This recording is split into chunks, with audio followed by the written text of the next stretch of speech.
I knew something was wrong the moment Preston Hayes laughed into the microphone and said legacy IT overhead like it was a dirty word. He was standing up there on that makeshift stage in our break room, looking like some corporate poster boy with his rolled-up sleeves and that smug grin.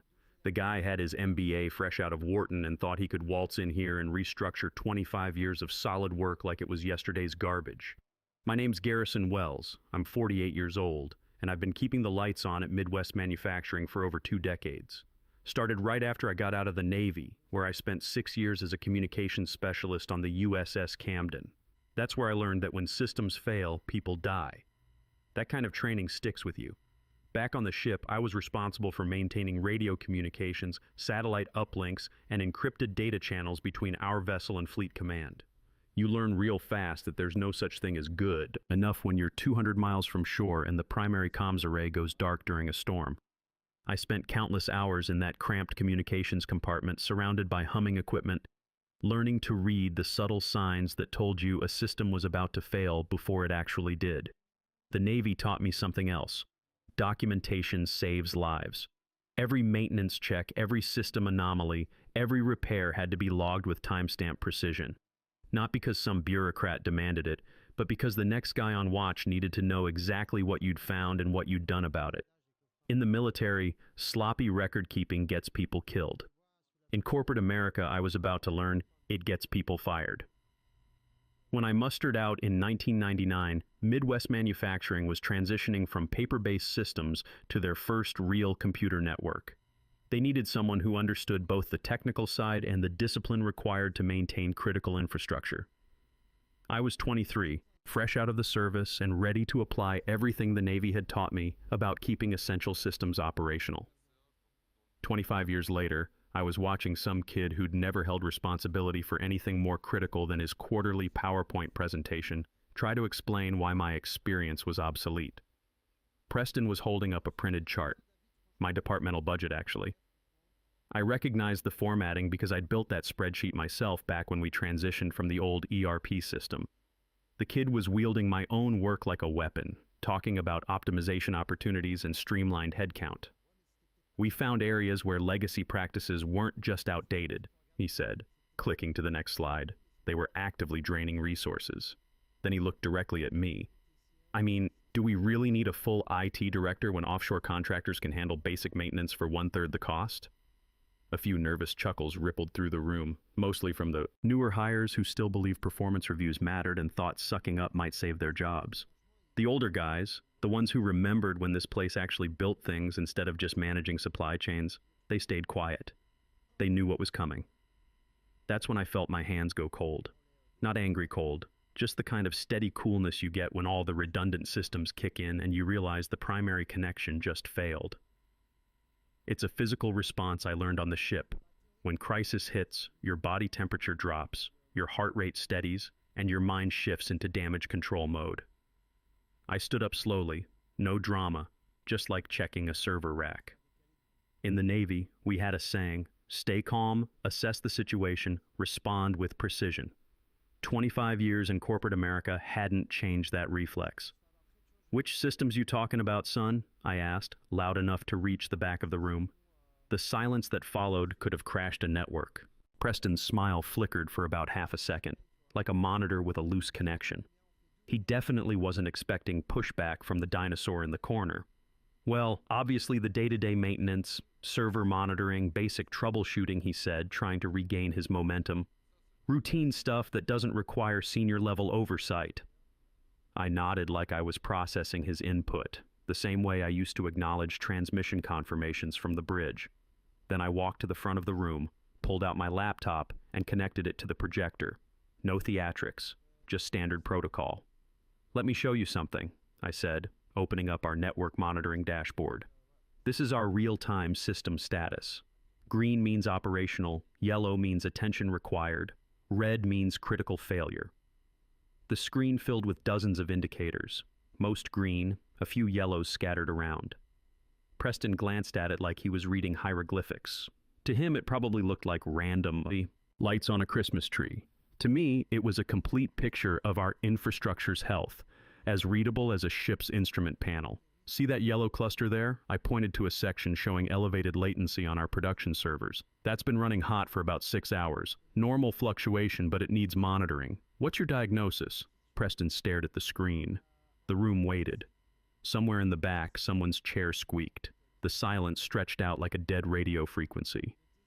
Well, he finally said, I'd need to consult with the technical team to determine. It's the backup cooling system in server room B, I said. Primary unit's working fine, but the backup's cycling more frequently because we're running a heavy batch process for the quarterly financials. Temperature differential is within normal parameters, but if the primary unit fails in the next 48 hours, we'd have about 12 minutes before critical systems start shutting down to prevent hardware damage. The room had gone completely quiet now. This wasn't just a tech support question anymore. This was a demonstration of the difference between theoretical knowledge and operational experience. I clicked to another screen. This is our disaster recovery status. We've got automated failover protocols, but they require manual verification at 3 checkpoints. You know what those checkpoints are, Preston. The kid was starting to sweat. That level of detail would typically be handled by the legacy overhead, I finished. The dinosaur who's been keeping your company running while you've been optimizing headcount. I closed the laptop and looked around the room. 25 years ago, I was managing communications on a destroyer. When systems fail at sea, you don't get to call tech support. You fix it with what you've got, or people die. Same principle applies here, just different stakes. Preston tried to recover. Of course we value experience, but in today's rapidly evolving technological landscape. Preston, I interrupted, how long did our system stay down during the ransomware attack last year? He blinked. I wasn't here for that incident. 4 minutes, I said. 4 minutes of downtime while I isolated the infected endpoints and rolled back to clean images. Our competitors? 3 of them were offline for over a week. You know why? I didn't wait for an answer. Because they outsourced their IT to the lowest bidder, and nobody on site knew how to respond when the automated systems couldn't handle an edge case. What I didn't tell the room was that those 4 minutes had cost me plenty. I'd been on call that entire weekend, sleeping on the couch in my empty apartment with my phone next to my head. My ex-wife Sarah used to complain that I loved that job more than I loved her. Maybe she was right. After 23 years of marriage, she'd finally had enough of playing second fiddle to system alerts and emergency calls. But hey, I said, walking back to my seat, I'm sure your contractors will figure it out when it happens again.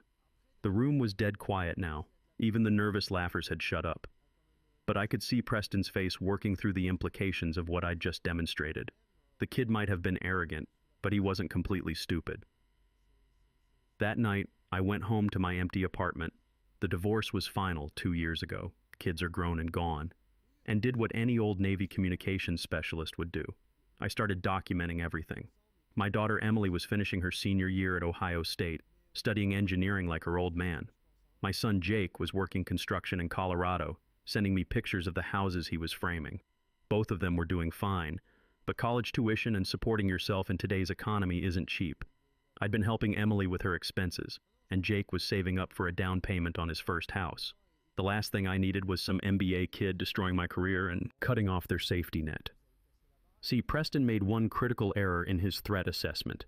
He assumed I was just some aging tech guy who'd roll over and take early retirement rather than fight. What he didn't understand was that military training doesn't fade, and neither does the instinct to protect what matters. When someone declares war on your position, you don't retreat, you gather intelligence. I pulled out my files from the past 3 years, every email, every meeting note, every system log. The picture that emerged wasn't pretty for young Mr. Hayes. First, there was the pattern of age discrimination. Preston had been systematically targeting senior employees across multiple departments. 3 engineers over 50 had been restructured in the past 6 months, all replaced with contractors making half the salary and none of the institutional knowledge. Rick Parker, 44 years old, 15 years with the company, had been told his network engineering position was being consolidated with offshore support. Kevin Reynolds, 50 years old with more certifications than most IT departments combined, was offered a consulting opportunity at 40% of his previous salary. Both men had families, mortgages, kids in school. Both had been labeled as resistant to change for questioning Preston's cost-cutting measures. But the real smoking gun was in the budget allocations. Preston had created something called an Innovation Initiative Fund and been redirecting money from established departments, including $180,000 from my IT budget, into this discretionary account. Money that was supposed to go toward system upgrades and security improvements was instead funding Preston's pet projects and business development trips. I started cross-referencing the timeline of his innovations with our actual system performance metrics. The pattern was damning. March 2024. Preston redirected $45,000 from server upgrade budget to fund a cloud optimization consultant. Result: primary file server crashed twice in April, costing 8 hours of downtime and approximately $85,000 in lost productivity. May 2024.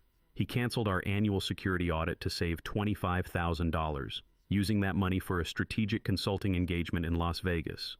2 weeks later, we had a phishing attack that compromised 47 user accounts and required a complete password reset across the company. July 2024.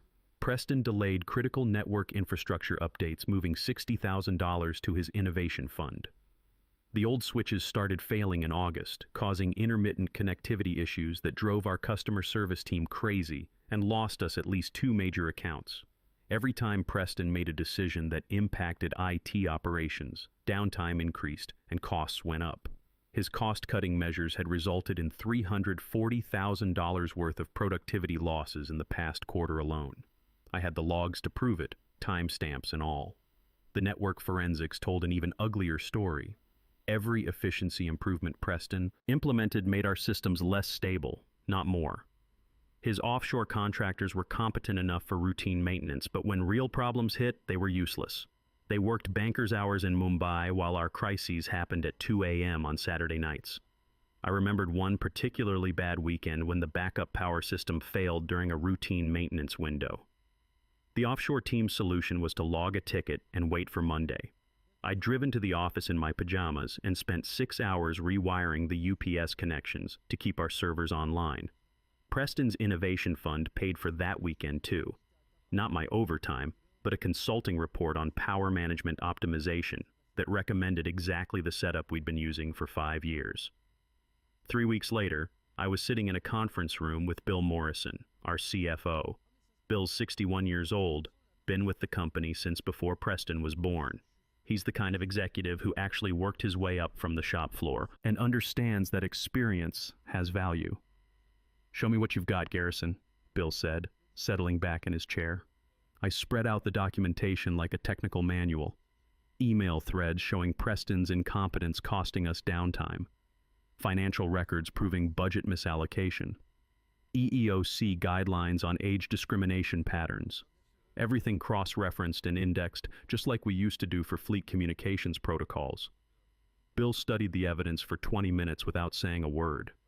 He's old school, the kind of guy who reads every line of a contract before signing it. Finally, he looked up and said, "This is either the most thorough character assassination I've ever seen, or we've got a serious problem."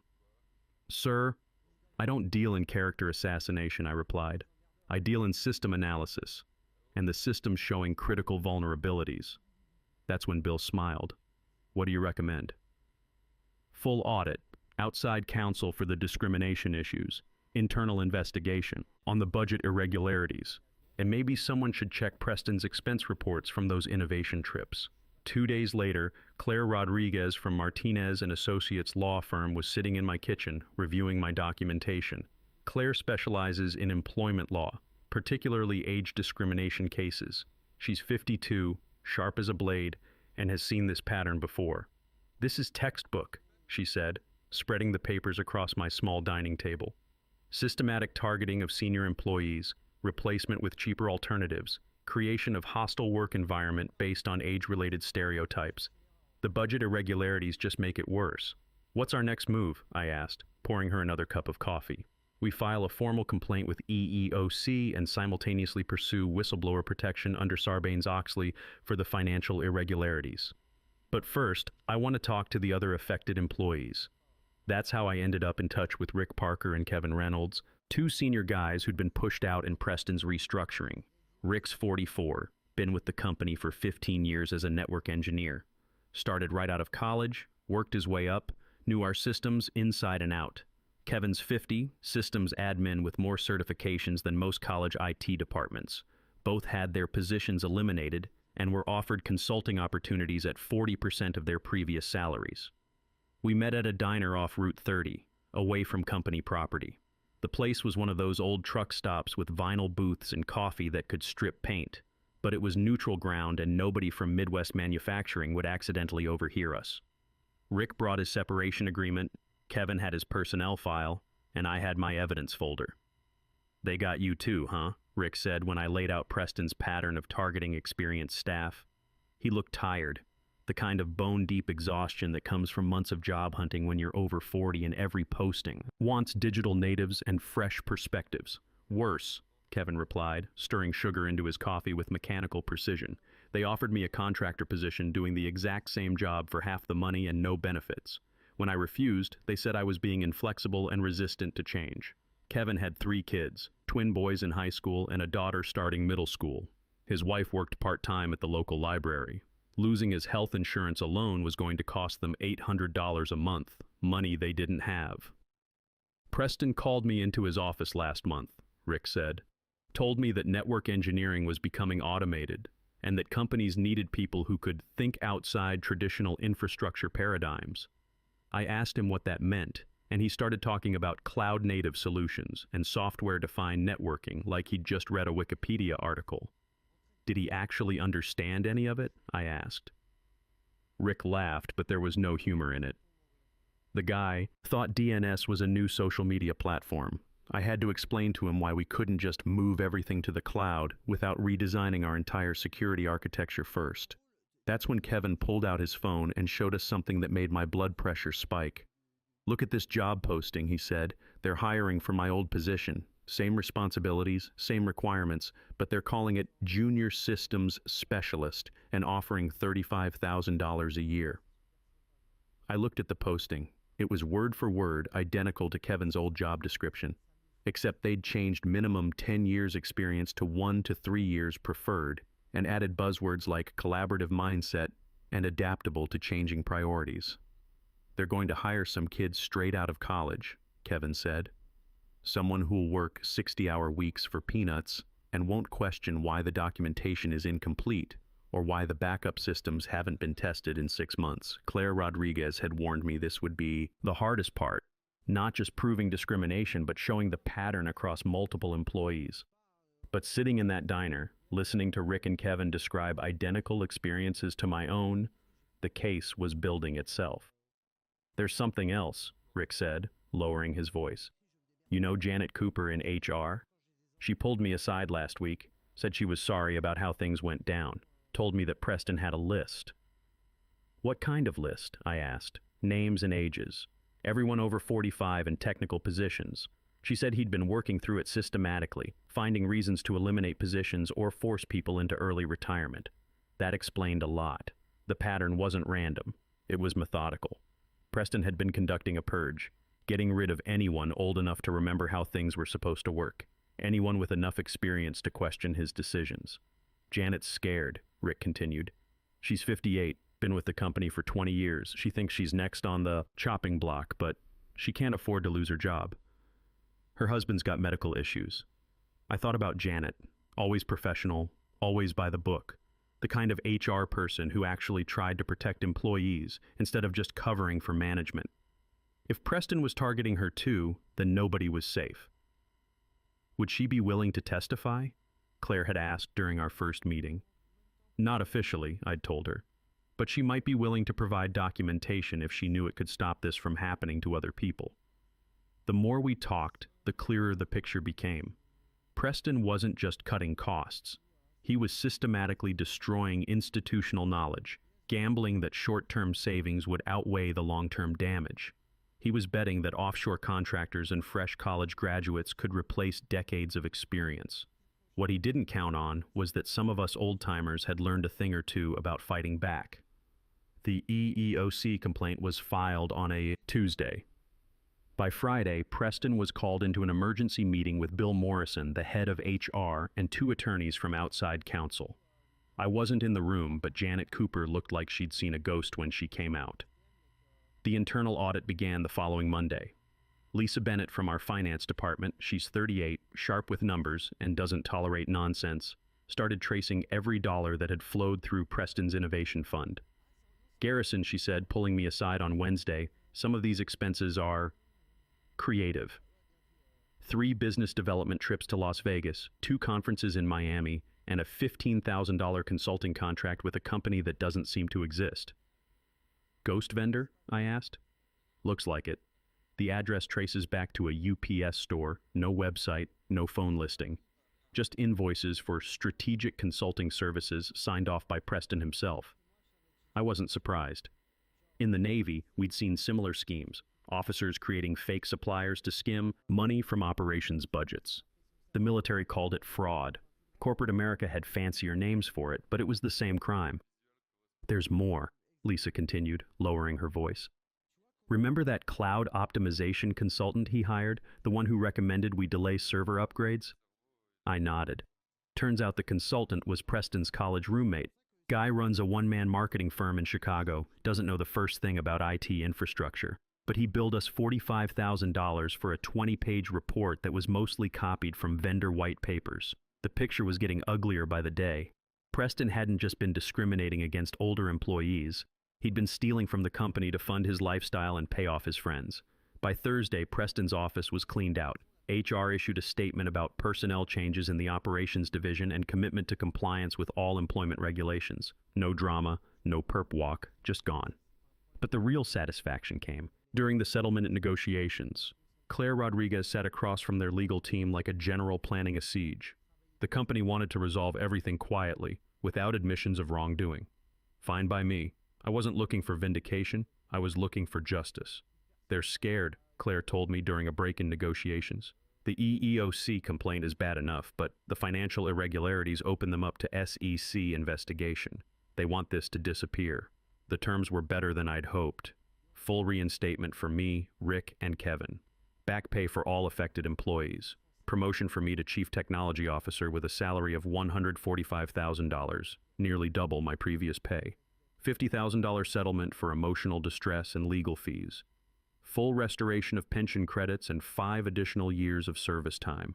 Oh, and mandatory age discrimination training for all management personnel, conducted by an outside consultant. What about Preston? I asked Claire. She smiled. That's not our problem anymore, but I hear through the grapevine that he's working for a startup in Austin making about 60% of what he was pulling down here. His stock options were forfeited when he was terminated for cause. The best part? The SEC was still investigating the Innovation Fund irregularities. Word was that federal investigators had seized his laptop and were going through his expense reports with a fine-tooth comb. I started as CTO 3 weeks later. My first initiative was a comprehensive security audit and infrastructure upgrade, using that $180,000 Preston had diverted, plus additional budget allocation approved by Bill Morrison. We were also establishing a mentorship program pairing senior technical staff with younger employees, because that's how you actually transfer knowledge instead of just eliminating it. Rick Parker became my deputy CTO. Kevin Reynolds was hired back as head of our new cybersecurity division. We brought in 2 more senior engineers to replace the institutional knowledge Preston had tried to outsource. Turns out that when you combine decades of experience with proper resource allocation and respect for expertise, you get results that no offshore contractor can match. The offshore team? We kept them for routine maintenance during their business hours, but critical operations stayed in-house. Amazing how much more stable our systems became when the people responsible for fixing them actually understood how they worked. Within 6 months, our system uptime was at 99.7%, highest in company history. Productivity was up 23% since the new management structure took effect. Even the bean counters were happy because proper planning prevents expensive emergency fixes. Customer complaints about system slowdowns dropped by 80%. We hadn't lost a single major account to technical issues. The 2 accounts we'd lost during Preston's reign, both came back, impressed by our improved reliability. Emily graduated from Ohio State that spring with her engineering degree. I was able to pay off her student loans completely, something I couldn't have done on my old salary. Jake bought his house in Colorado and I helped with the down payment. Having that financial security meant everything, especially knowing how close I'd come to losing it all. Preston Hayes? I heard through industry contacts that his Austin startup folded after 6 months. Investors pulled out when they discovered some irregularities in the financial projections. Funny how that pattern seemed to follow him around. Last I heard, he was working for a mid-sized consulting firm, making barely $75,000 a year. No stock options, no innovation fund, no authority to restructure anything more complex than his own desk setup. These days, when I walk through the server room checking connection status and listening to the steady hum of properly maintained equipment, I remember that lesson from my Navy days. When you're responsible for keeping critical systems operational, you don't cut corners, you don't ignore warning signs, and you definitely don't underestimate the guys who've been keeping the lights on while you were still learning to tie your shoes. Preston Hayes found that out the hard way. But that's what happens when you mistake experience for obsolescence and think an MBA can replace 2 decades of knowing exactly which wire connects to what. Some systems you just don't mess with, and some old dogs know exactly how to bite back when cornered. In the end, I learned that respect isn't given based on your age or your years of service. It's earned by proving that when the chips are down, you're the one they can count on to keep the lights on and the systems running. Preston thought he could optimize away decades of hard-earned knowledge, but what he discovered too late is that there's no algorithm for experience, no shortcut for competence, and no substitute for the kind of steady reliability that only comes from people who understand that some battles are worth fighting